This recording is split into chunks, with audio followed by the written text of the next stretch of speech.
రోడ్లు, వంతెన నిర్మాణాల్లో నాణ్యత పాటించలేదనే వార్తలు తరచూ వింటూనే ఉంటాం. కానీ ఇప్పుడు ఆశ్చర్యకరమైన వంతెన మొత్తం దేశవ్యాప్తంగా వైరల్ అవుతోంది. మధ్యప్రదేశ్ రాజధాని భోపాల్లోని ఐస్బాగ్ ప్రాంతంలో నిర్మించిన రైల్వే ఓవర్ బ్రిడ్జ్ 90 డిగ్రీల మలుపు ఉండడమే దీనికి కారణం.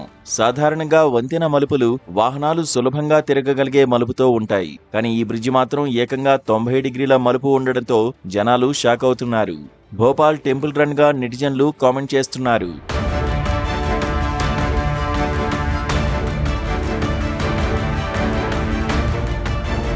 భోపాల్లోని ఐస్బాగ్ ప్రాంతంలో 18 కోట్ల రూపాయలతో 648 మీటర్ల పొడవుతో వంతెన నిర్మించారు. ఈ ప్రాంతంలోని రైల్వే క్రాసింగ్ల వద్ద ట్రాఫిక్ జామ్ను తగ్గించి రోజుకు సుమారు 3 లక్షల మంది ప్రయాణికులు సులభంగా ప్రయాణించాలనే లక్ష్యంతో ఈ వంతెనకు శ్రీకారం చుట్టారు.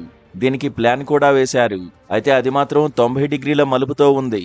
2018లో రైల్వే పీడబ్ల్యూ ఇంజనీర్లు సైట్ను సంయుక్తంగా పరిశీలించినప్పుడు ఈ డిజైన్ ఆమోదం పొందినప్పటికీ రైల్వే అధికారులు మాత్రం దీన్ని ఆమోదించలేదు. ఇది ప్రమాదకరమని, ఇంజనీర్లకు సైతం చెడ్డ పేరు తెస్తుందని వాళ్లు అప్పుడే హెచ్చరించారు.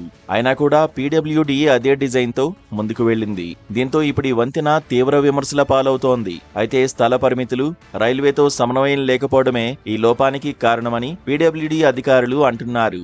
కానీ రైల్వే అధికారులు మాత్రం ఆ ఆరోపణలను తోసిపుచ్చి పీడబ్ల్యూడీ వల్లే ఇదంతా జరిగిందని అంటున్నారు.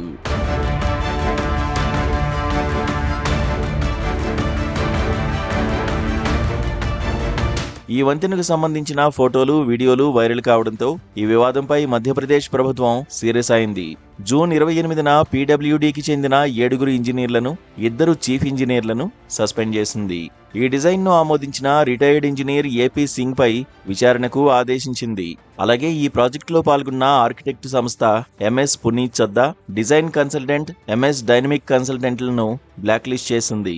ముఖ్యమంత్రి మోహన్ యాదవ్ ఈ డిజైన్ లోపాన్ని సరిచేయడానికి తక్షణ చర్యలు తీసుకోవాలని ఆదేశించారు. పీడబ్ల్యూడీ 2 చీఫ్ ఇంజనీర్లతో కమిటీని ఏర్పాటు చేసి ఈ సమస్యకు పరిష్కారాలను సూచించాలని ఆదేశించింది.